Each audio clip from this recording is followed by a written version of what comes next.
hooaja esimene meistrite nurk algab loomulikult puumarketist. Lähme võtame vajalikud materjalid.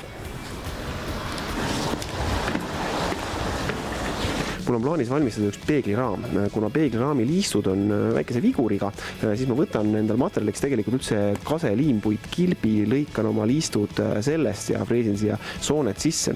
Lisaks sellele peegli taha on vaja tagaplaat, selle võtame loomulikult hobiplaatide riiulist.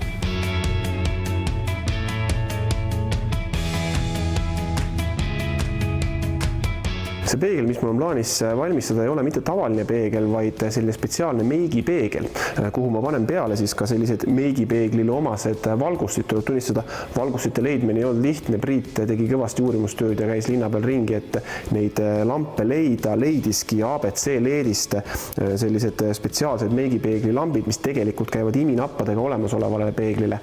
Aga meie saame siin oma käsitööringis need paigaldada siis peegli raamile. Nagu ma ütlesin, peegliraami ma plaanin teha liimpuit kilbist. Selleks oli see liimpuit kilp mul vaja ribadeks lasta.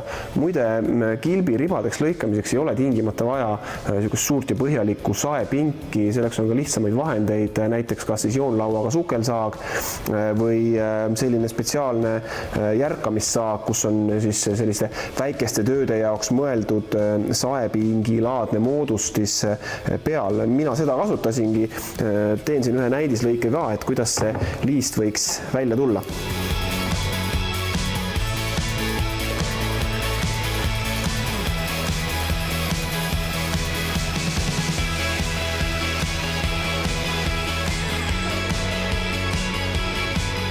Teine asi, milleks see saepink meil väga kasulik on see, et me peame siia liistude sisse tegema ka sooned, mille sisse siis peegliklaas hiljem istuma hakkab. Ja selle soone tegemiseks on mitu moodust jällegi. Üks variant on läheneda freesiga. Freesiga saab siis siit järk-järgult sellise vajaliku soone sisse lasta või kui on hea piisavalt suur frees ja sobiv freesitera, saab ka ühe lõikega siia siis selle sälgu või soone sisse lõigata. Teine moodus on teha saega, tees 2 lõiget. Üks lõige ühtepidi, teine lõige teistpidi ja soon on sees. Mina lähengi seda teed, et ma kasutan selle lõike tegemiseks just nimelt saagi. Selleks sätime endalt sae paika.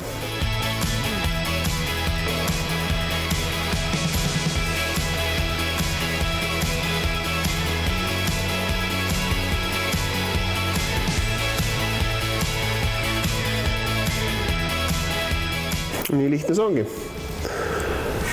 Selle lõike puhul on lihtne asi see, et see saetera ei pea nüüd poole milli pealt täpne olema. Kui sul lõikab saetera siit mõlemat pidi lõigates natukene sügavamalt sisse, siis see ei tee otseselt mitte midagi. Lõpptulemus ikkagi jääb piisavalt õige, et siit saab juba edasi minna. Järgmine väljakutse peegli tegemisel on see, et nüüd tuleb nurgad lõigata 45 kraadi alla. Ja see 45 kraadi alla lõikamine võib ju tunduda lihtne, selles mõttes, et sael on ju peal kirjas, et 45 kraadi, ole mees, seadist ära, hakka lõikama. Aga see ei ole kunagi nii täpne, et sellise võrdlemisi laia raami tegemisel need nurgad täpselt kokku jääksid.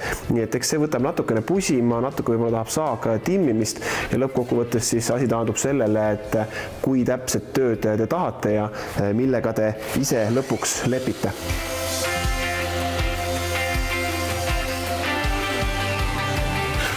Nüüd tuleb proovijuppidega vaadata, et kas see asi päris selliselt töötab, nagu ma tahan ja siin on nüüd näha, et peegli tagumine külg hakkab siis välja nägema selline ja siia sisse istub siis peegliklaas.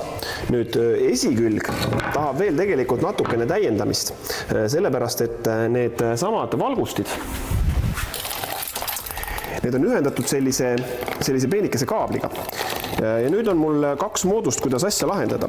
Üks variant on see, et ma teen sisse augud nende kohtade peale, kus peaksid need pirnid tulema ja kaablid jooksevad tagant. Teine variant on see, et ma panen need kaablid jooksma siit samast eest. See on see moodus, mille mina hetkel valin. Aga selleks, et see kaabel nüüd oleks kena või ilusti viimistletud, selle kaabli paigaldamine, selleks ma teen siia kaabli jaoks samuti sisse sooned. Nende soonte tegemisel saan ma samamoodi kasutada jälle seda sama saepinki, sellepärast, et saeleht on umbes täpselt nii nii lai, kui laia soont mul sinna sisse vaja teha on.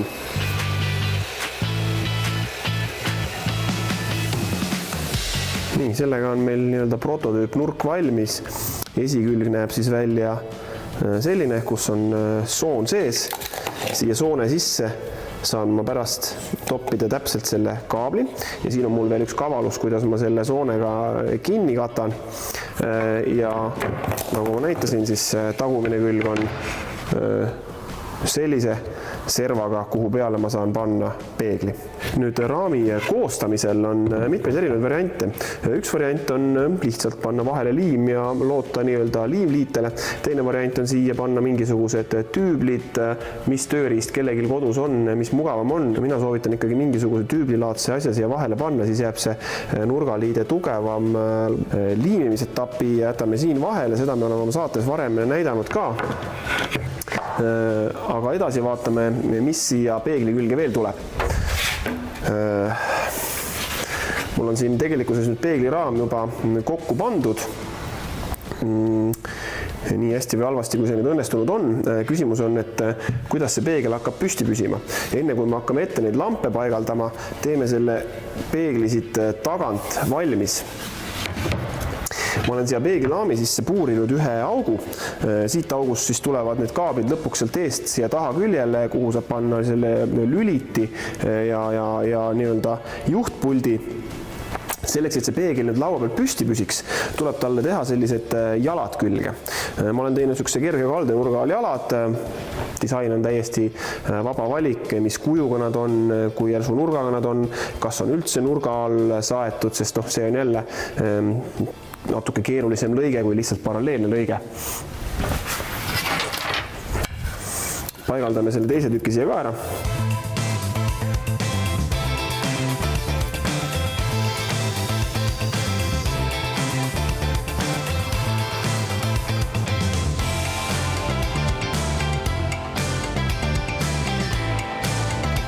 Ja nüüd ei jää muud üle, kui tagumine plaat peale panna ja see peegel siia sisse kinni keerata. Nii, peegel sees.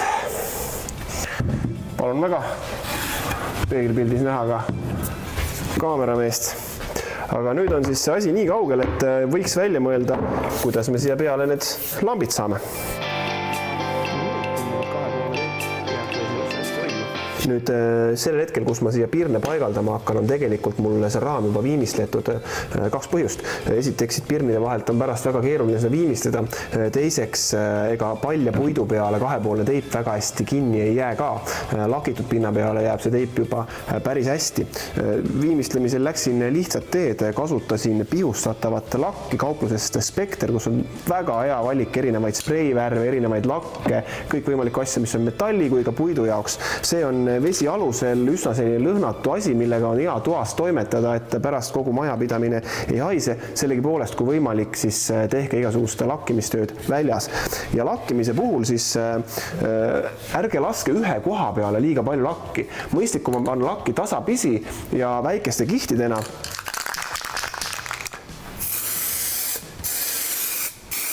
Siis ei teki seda ohtu, et see lakk jooksma hakkab või kuskil seda liiga palju on. Pigem pange mitu kihti, laske üks kiht ära kuivada, pange uus kiht, võtke aega. Viimistlemisel liiga palju korraga tehes on alati eksimusruum suurem. Ja nagu viimistlemise puhul ikka üldjuhul kihtide vahel tasub natuke lihvida, sellepärast et lakk ja muud viimistlusvahendid tõstavad natukene puidukarva ülesse. Ja loomulikult annab vahelihv ka natukene naket teisele kihile, nii et kergelt liivapaberiga üle, uus kiht. Kui ei piisa, veel üks kiht. Nüüd selleks, et see kaabel siin ära peita ja see soon kinni katta, leidsime poest sellised põrandaliistud tegelikult, mis käivad siis kuskile põranda jätkukohtade vahele või ukse alla. Ja see nii-öelda tapp, mis siin küljes on, see sobib suurepäraselt siia meie soonde. Võib-olla natukene peame seda teibiga tegema paksemaks, et ta siia läheks tihkemalt, aga põhimõtteliselt ilma igasuguse liimiga asjatame need liistud siia vahele sobitame. Lõigata saab seda mitut moodi, võiks rauasaagi kasutada, tegemist on alumiiniummaterjaliga.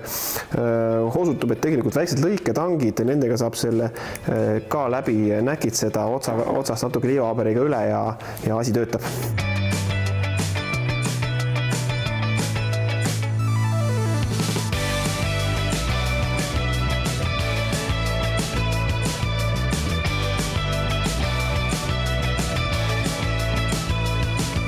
selline see meigipeegel sai.